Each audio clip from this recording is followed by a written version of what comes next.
Welcome to the Set to Lead podcast, the online mentoring platform for emerging and current leaders. My name is Marianne Samdi, leadership coach and talent development expert, and I will be your host. Welcome to the show, David. Well, it's good to be with you. It's good to have you here. The topic of the show today is centered around crisis leadership in forging forward. But before we get started with that, tell us a little bit about your background. Oh boy.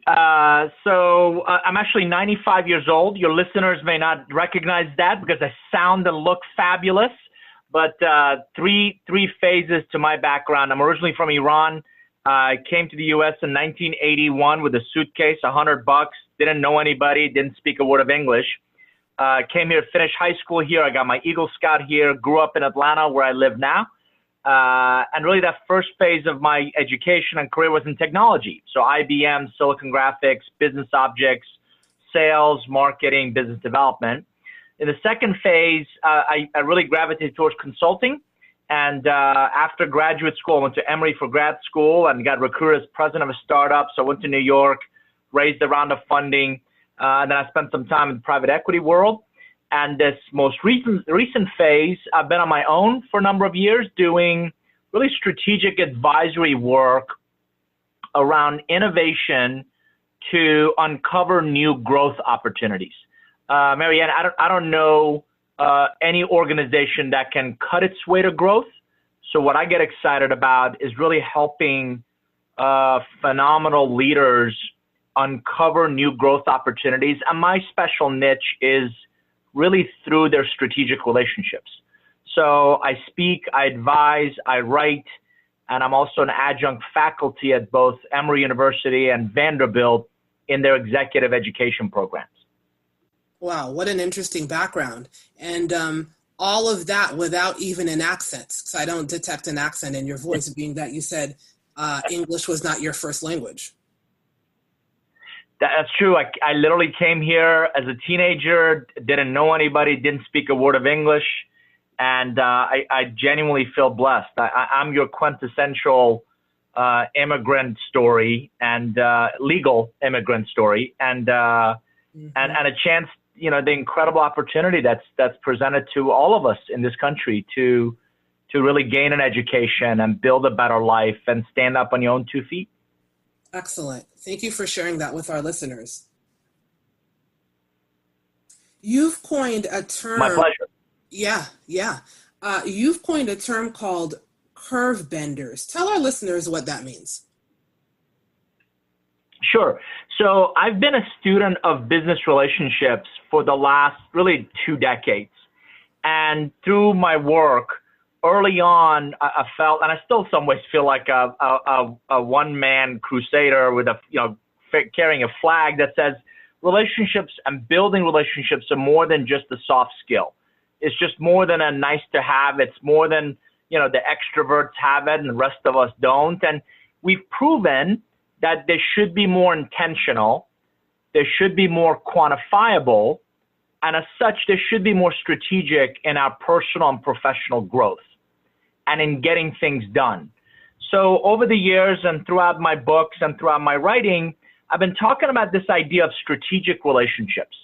These are more than casual contacts. They're more than just, people that pass us by.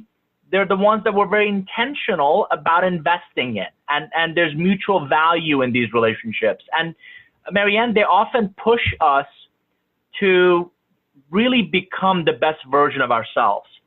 So with that context, curve benders are strategic relationships that change the manner in which we learn, the speed in which we grow, and that non-linear growth that really helps us not just achieve more, but become, hopefully, very different, positive people. So most of your audiences have heard of enterprise value, what a company's worth. I believe in personal and professional value.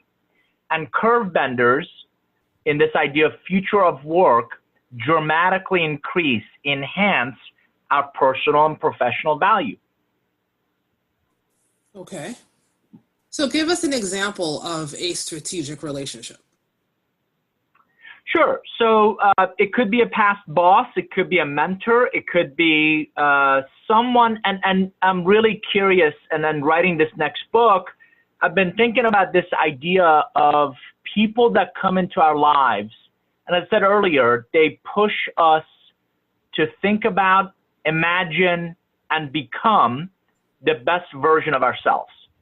So think of someone who develops a genuine, not an agenda driven, but a genuine vested interest in your success. Mm-hmm. And it's interesting. They often ask us questions that we don't have answers to. Mm-hmm. They ignite this sense of curiosity in us. They force us to look in the mirror and really identify those gaps or identify those behavior changes we have to make.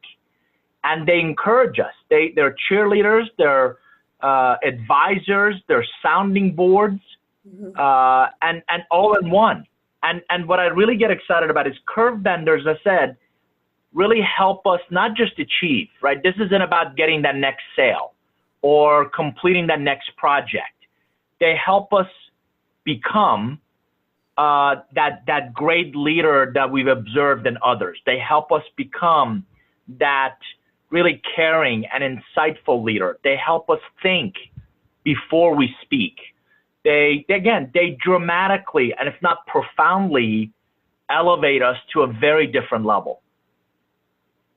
Do you think that these type of strategic relationships that you're speaking of happen a lot accidentally? Or is there a way how do you make them intentional? Because sometimes I think they're more accidental than intentional.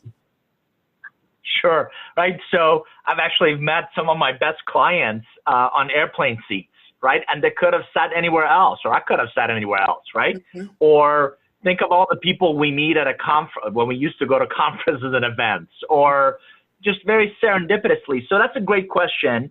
I'm gonna refer to this idea of nature versus nurture, right? So again, as I said, I've been a student of business relationships for some time, and one of the questions I'm often asked is, do you believe the person was born that way, or do you believe they developed themselves to be great relationship builders, for example? And I would submit curve benders is the same way. Could they serendipitously happen to us? Sure. And it happens all the time. The challenge is, if you leave that to chance, right? I'm not sure how proactive you're becoming. So that's really a reactive approach. Mm-hmm. A proactive approach is, how can you put yourself in the best possible position to meet, engage, and really collaborate with these individuals? So I'm reminded of my kids. My daughter played soccer for a number of years. My son plays lacrosse.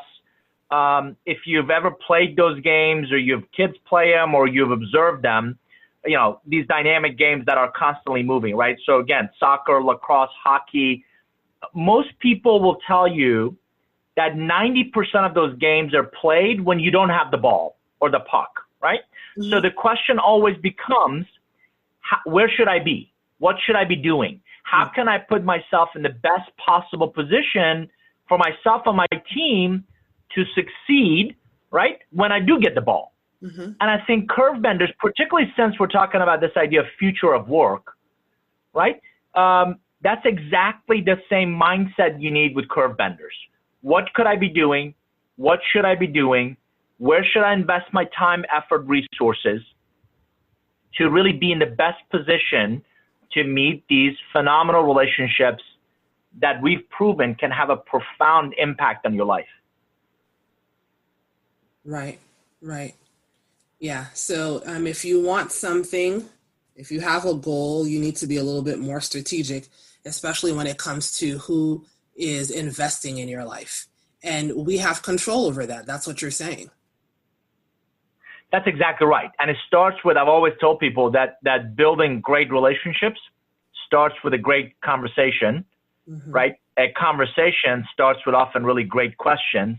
Mm-hmm. Great question starts with you looking in the mirror and you're really asking Am I the leader? Am I the manager? Am I the contributor that I want to be, that I want to become?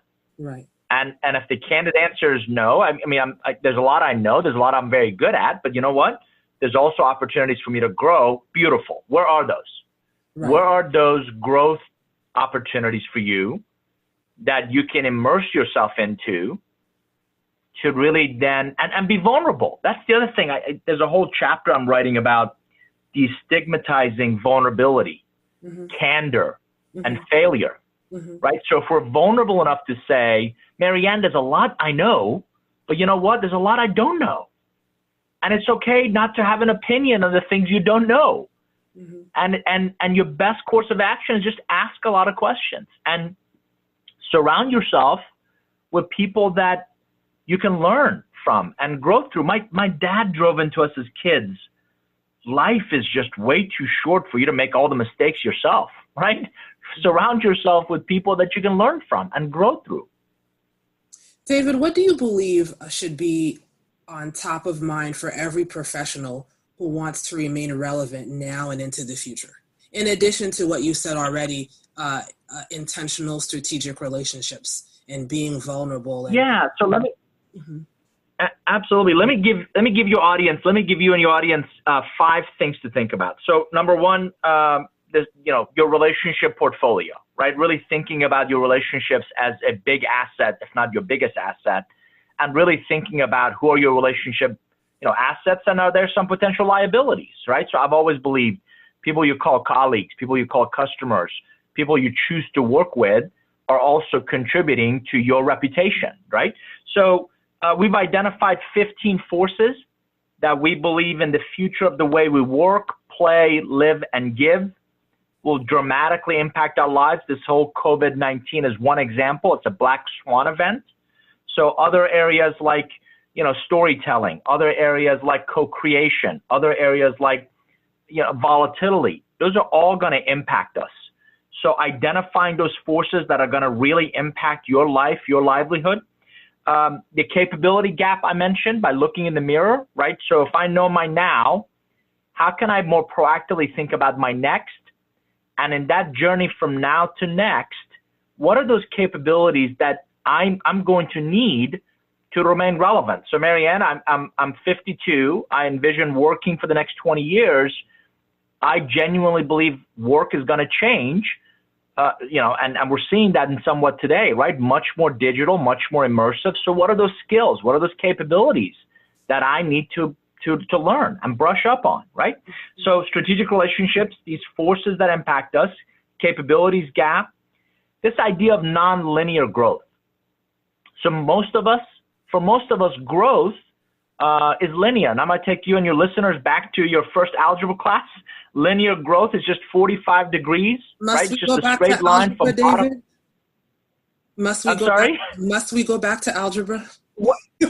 Not the painful parts, not the painful parts, the parts that you actually do enjoy, right? So again, a 45-degree line, bottom left corner to top right. For most of us, that's a linear growth.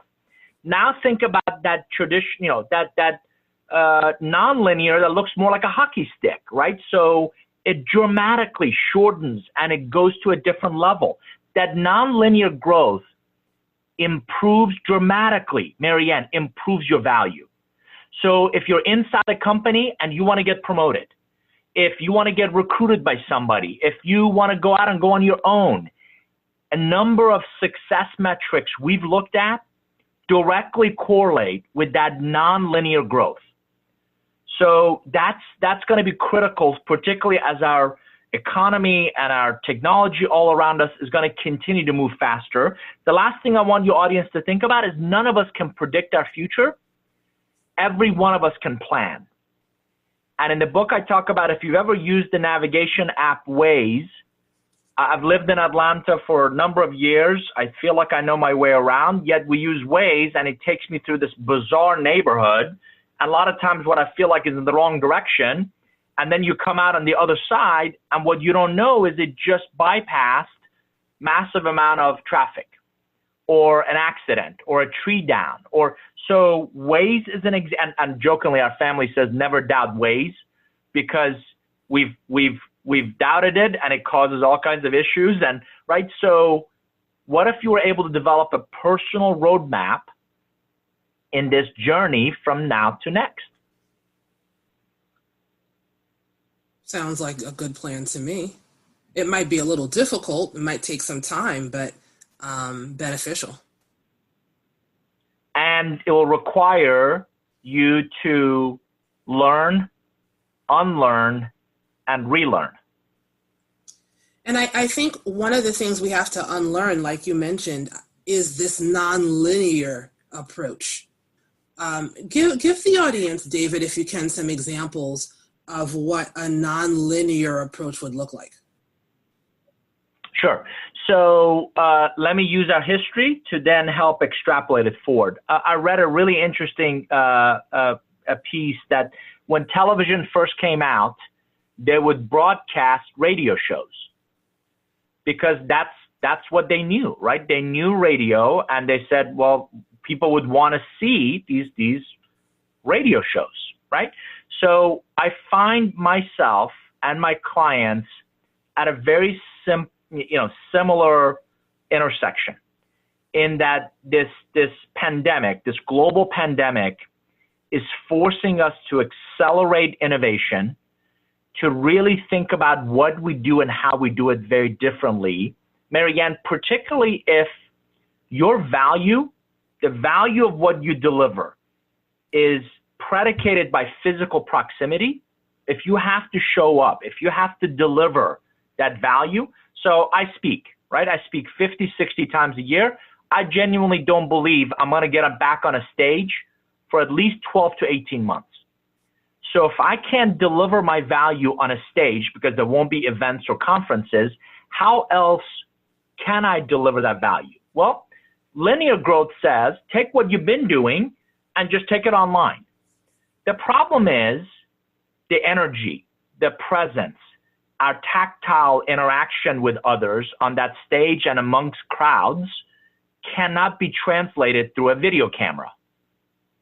So what I have to do is invest the time, and this is the key, invest the time, effort, resources, including relationships, to learn a whole bunch of now different digital tools and digital, if not virtual, capabilities and competencies to now engage my audience very differently. And I keep reminding people that none of us are born with any of this, right? Nobody is born with knowing how to use Zoom or anything else that we're being kind of thrown into. What is key is you have to proactively take it upon yourself. And by the way, I'm saying this respectfully. If you're waiting for your HR department, good luck and let me know how that turns out for you. Personal, professional growth, you have to take ownership of that. So I hired my teenager, paid him money over a weekend. Marianne, we've researched 75 different remote communication, collaboration, and co-creation tools. Mm-hmm. And I've forced myself once a week to download one or sign up for one. Most of them have free 30-day trials, right? And I'm learning, and it's painful. Talk about teaching an old dog new tricks, right? It is painful. But you know what? I'm energized because now I'm learning digital whiteboards and I'm learning digital collaboration tools. Ooh, that's cool. And it's a really tough position to be a friend of Nour these days because I'm wrangling all kinds of friends. Hey, come play with me on this, digital sandbox area. And it's just, oh, check that out. Look at what we could do here. And some of it is really kludgy and it's really difficult and it's painful. And you're like, oh, why can't I figure this out? But other parts of it are really cool. And what's happening is in just the past 4 weeks, I've learned 6 to 8 different tools that I had never heard of 2 months ago. And yeah, they're dramatically changing the way that now I engage my audience. I see. Thank you for, explaining that to the audience. Do you mind if we go back to strategic relationships for a minute? Of course. I was wondering, what are some of the mistakes or misconceptions you're seeing out there when it comes to strategic relationships? again, let me give you and your audience three. First one is people make a massive assumption on the breadth, depth, and quality of that relationship. So I talk to clients, and right now, a lot of people are struggling with really understanding demand, understanding what their customers are looking for, what problems they're trying to solve, what is it that they need. And the biggest mistake you can make is you have a great relationship. So people actually tell me this all the time, right? We have fantastic relationship with our customers. My first question, how do you know? Well, because they buy from us. Well, maybe because you're holding them hostage. I don't know, right? So don't assume you have a great relationship. Get on the phone. I'm writing an article for Forbes on this relic that's in all of our lives called a telephone, and how incredibly valuable it is if you actually pick it up and dial the number and talk to people. So you have to engage and really challenge those assumptions. Number one. Number two is understanding the problems they're trying to solve. So this is, I'm coaching most of my clients. This is not the time to sell. This is not the time to sell yourself. This is not the time to sell products and services. This is not the time to sell. This is the time to serve. This is the time to help. This is the time to solve problems, even if they don't include your products and services. So a big assumption people make is, look at all this great features and benefits and cool things we got going on. And I'm just like, stop. Right now, people don't want to be sold. So stop it. It's not helping you. Focus on solving problems. Focus on adding value. The third one is they assume that their product or service is their real value, not really being a purveyor of relationships. And by that, I mean, you know a lot more people than you think you do. If you become a purveyor of relationships, Marianne may not have the answer of the problem that I'm trying to solve, but she knows someone that has the answer. Right. And you become my go-to person for whatever my issue is. Right. So I have a teenage daughter. She's a senior in high school. She's going to a university this fall. If you believe university's biggest value add is just that education, you're missing the other half of their value, which is building communities and building like-minded people and nurturing their learning environment. So their big part of their value add isn't just the product, the classrooms and the teaching, it's also the community they create. For sure, exactly. I agree with that wholeheartedly. David, you mentioned to me once before that good economy hides many company sins. What do you think are the most common sins that you've noticed during the COVID-19 crisis? So great question. Let me delineate them into two buckets. One is organizational flaws, and I'll give you and your listeners a couple examples there. The other one is actually leadership shortcomings. And I think the reason I bring them up, the reason I delineate them is I think they're very relevant.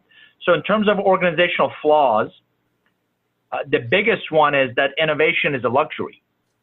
I think what COVID-19 has proven to us is innovation is no longer a nice to have or on the shelf somewhere or we'll get around to it. It is now a matter of survival. So I spoke with a CEO of a restaurant company. Their business is down by 95%. Ugh. People are not going to restaurants. The remaining 5% is takeouts and delivery. And he said that's not sustainable. So if they don't innovate, if they don't change their business model, they're not going to be around. If a lot of these restaurants and theaters and places that we frequent and we like small businesses, if they close, they're never going to open again. So innovation is no longer a luxury, number one. Number two, a lot of organizations believe that they only have one business model, or there's only one business model they should do business. And again, this is COVID-19 is proving beyond innovative products and services, you better be thinking very differently about your business model. If you've always sold something, can you rent it? If you've always delivered a product, how can you now bundle another value proposition for support of that product, right? Those are all examples of really thinking differently about your business model. A third one is, Marianne, I work with a lot of large enterprises and particularly mature companies and mature organizations. And I got to tell you, it's very difficult for mature companies and mature industries to innovate. They've built a perfect execution box, and they see anything that threatens that execution box as cancer.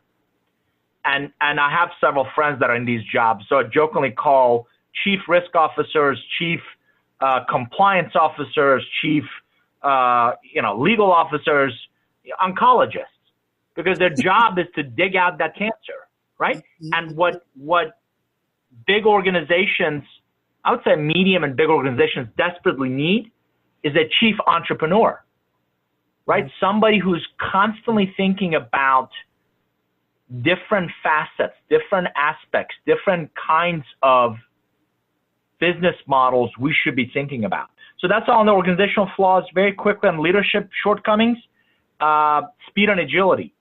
If it takes you 18 conversations to get anything done these days, you're not going to be relevant.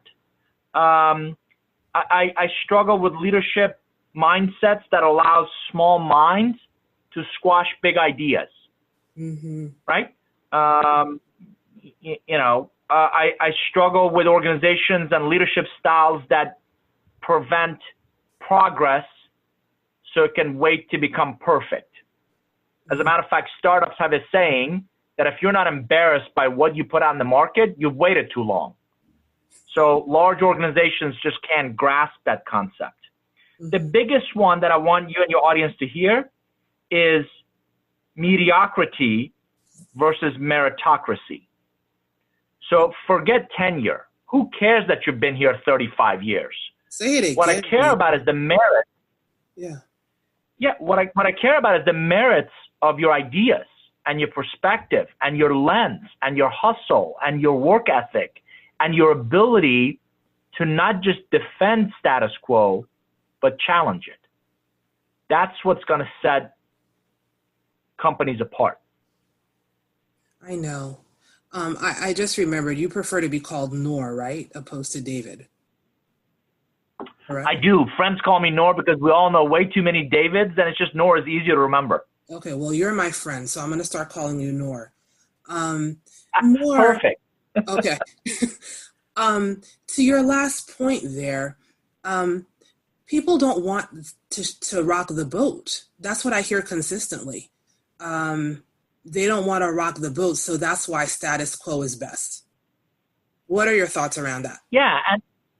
And unfortunately, it's because they've been conditioned to do so. I got to tell you, one of my favorite movies is The Shawshank Redemption, mm-hmm. and Morgan Freeman's character Red has one of my favorite lines, and he says, "When you've been in prison for 20, 30, 40 years, you become institutionalized." Mm-hmm. And I would submit a lot of people that work in an environment, in a culture that creates fear of retribution.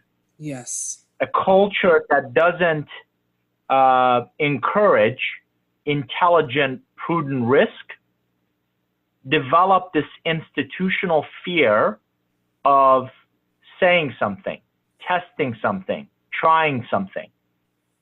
And I see it all the time. We brought a really sharp 32-year-old woman from Amazon into one of my clients, and the woman has gotten more done in 6 months than that team has been able to accomplish in the past 2 years. Because she doesn't have their baggage, right? She doesn't say, well, we tried that 35 years ago and it didn't work. She wasn't alive 35 years ago, right? So I don't know a business that doesn't need fresh thinking, fresh perspective. And for those that don't want to rock the boat, I hear you, and I applaud you for your sense of security, for your need to feel protected. Mm-hmm. Yet, as I said, innovation is no longer a luxury. Changing and adapting to what's happening all around us is going to become the new norm. So a lot of executives I'm talking to have come to the realization that COVID-19 is less about a beginning, middle, and an end, and more about adapting to a whole bunch of new norms. Very similar to what happened to us after 9/11, right? We learned you can't take shampoo bottles on an airplane, and the airplane door is going to be locked, and we're going to have to go through these, screening processes. And so now imagine that exponentially, because this has impacted everyone. Mm-hmm. And what we don't know, there's so much unknown, right? Can you catch the coronavirus twice? What happens if another strand of this comes out? I mean, just on and on and on, that we're just so incredibly unprepared for. Nour, what type of companies do you believe are thriving right now in the midst of this crisis, and why? Yeah, I actually went back and looked at some of the work we're doing, and I was really perplexed by how are these companies in these sectors they're thriving amidst this crisis, right? So number one, I would say there's forward thinking leadership. There's forward thinking stewardship, right? They're absolutely investing. So when the economy craters, the only way I can describe what's happening at the moment, it's very easy to cut back, right? Yeah. And rightfully so, right? People get nervous, and the unknown is forcing a lot of people to cut back on necessary travel, cut back on a lot of things, right? What I get excited about are the leaders who are investing, right? It's prudent investment, it's intelligent investment, it's small portfolio approach to investment, but they're investing in different business models. They're investing in that really sharp young engineer who's got in that Toledo, Ohio plant that has a creative way to solve this problem for us. So they're betting on their creative talent. They're betting on people that have compelling ideas. I spent a lot of time this past year thinking about whole brain thinking, mm-hmm. and not just the creative and the analytical, but also the relational and the process oriented. Mm-hmm. And organizations that are bringing those teams together, they're elevating their bench. They're using this opportunity to really identify those high potentials and high performers and really giving them definitive challenges to address. They're putting SEAL Team 6s together, not a battalion. I talked to a CEO yesterday. This is a company with 40,000 employees. He got 6 people together. Marianne, he was even beside himself. He got 6 of his sharpest thinkers together, and he gave them a May 1st deadline that was a 6-week runway. Mm-hmm. And in 6 weeks, they identified the problem by talking to a whole bunch of customers. They came up with a potential solution. They built a prototype. They took it, they presented it to those customers. They've now packaged it, and they were able to launch a brand new service in 6 weeks. He said, never in the history of this company have we been able to do anything remotely close. That's an example of a lot of what I've shared with you and your audience. Yeah. Speed and agility, bet on creative talent, let meritocracy shine, invest in business models, make small investments, quickly test ideas. Those are the companies that are not just going to survive, but they're going to thrive. Wow. And as you know now, companies and people are eager to reboot in the midst of this crisis. How would you recommend leaders rise? Go ahead. Yeah, I was going to say, and they've got to get, it's a mindset, right? There is no, and at the risk of you never inviting me back, your audience needs to hear this. There is no going back. Mm-hmm. We're not, right? We're not going to be able to go back. There is no going back to something. Mm-hmm. So the sooner we learn that this path forward is our only path. Are masks inconvenient? You better believe it.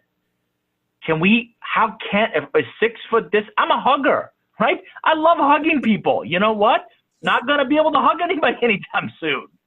So the sooner we learn to adapt to these things, the sooner we'll be able to really bring back our productivity. And that goes back to leaders that I'm talking to who realize a couple of things. And you probably have seen this as well. Number one, we've been really productive in the last 6 to 8 weeks. Yes, yes. So it's challenged a lot of our assumptions. Do people really need to come back to an office? Right. I'm not sure everybody needs to go back.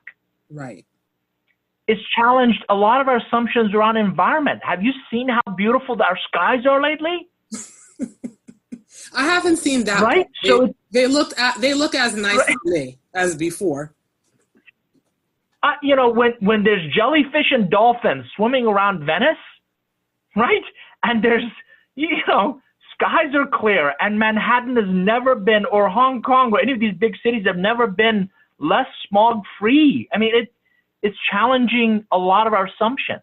The thing is, the sooner we adapt. Now we can see the sky. Sometimes being cooped up in the office, sometimes we don't get to see the sky during a 9 to 5 period. So now we see it. That's right. That's right. So one thing for your listeners, for a long time we've been thinking about on that note. A lot of time we've been thinking about and struggling with work-life balance. Right. Guess what? It just became work-life blending. Exactly. So if summer camps are canceled, if kids are going to do more virtual learning, if both working parents are going to keep working from home, we better figure out how to adapt to these environments. So Back to your question about, people are eager to reboot in the midst of all this. Yeah. How do we reboot in the right way? Sure. So I think it's really smart for leaders to really think about. Again, I'm a list maker, right? So number one, absolutely, what are your core strengths? What are the things that you do exceptionally well? And let's focus on that, which leads me to number two. We got to reduce the scope of all the things we were doing before all this to do fewer things, to do bigger things, and to do them faster.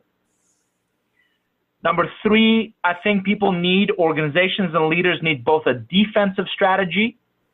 How do we leverage, how do we kind of defensively make this work, but also an offensive one, which goes back to how do you manage both your present, but also find ways to reinvent your future. Number four, I think leaders have to increase the frequency of communication, reinforcing our purpose, reinforcing visions. I've got 0 clients that are doing 3 and 5 year strategic planning anything because I can't tell you what's going to happen they can't even tell you what's going to happen in 3 months. Right. So if you're going to do things a more shorter sprint, that's going to require higher frequency of communication. And last but not least, this is really, really important. I think leaders are going to have to demonstrate maximum care. You're going to have to really amp up empathy. Mm-hmm. You're going to have to retrain people on how to listen. I talk about listen louder. Mm-hmm. You're going to have to really engage people on a personal level. And the things that we may have ignored or we may have thought, well, you know what? That will just work itself out. It isn't going to. So I think really elevating that genuine, authentic care up, down, or across the organization is going to become critical. Nour, do you think there's a lot of changes we've made in our approach, right? Organizations as well as leaders, like you've mentioned throughout the whole show. Do you think it will stick? What do we need to do? So coming out of this, there's been some lessons learned and some ways of being that should stick. How do we ensure that we sustain the good that has come out of this crisis? Yeah, great leaders are always learning, right? I've got one client, you and I may have talked about this. I love this. He has a 4:45 p.m. call with his team every single day. And Marianne, he asks one question from his direct reports. I think there's eight of them. He asks one question. What did we learn today? And in 15 minutes, they quickly capture what they learned. And he asks each of them to do the same thing with their teams. And then he asks them to let's find opportunities to apply tomorrow what we learned today. And what's happening is you're balancing performing with learning. Yeah. And you're making learning and growth an organizational, institutional effort. So great leaders I know are learning something every day. They're learning to apply those nuggets, those aha moments, up, down, and across the organization. And the good ones are not going to let us revert back. And by the way, as I said, I don't believe this is a beginning, middle, or an end. It's just an ongoing thing we're going to have to adapt to. And the great leaders I know are constantly thinking about reinvention and adapting. And as I said, what do we need to learn? What do we need to unlearn? What do we need to relearn to really evolve as individuals, as teams, and as organizations? Thank you for all that, Nour. I think that's a great place to end our episode today. But before we go, please tell our listeners how they can follow you. Very kind of you to have me. I appreciate it. Easiest way would be our website, which is just Nour Group, Nour Group.com. You can also just Google my name, David Nour, Nour. I write for multiple sites. We likewise have a growing Curve Benders podcast, and I write in our blog. We have a forum on our website. So just Nour Group, Nour Group.com. Thank you so much for stopping by today. Thanks for having me. You're welcome.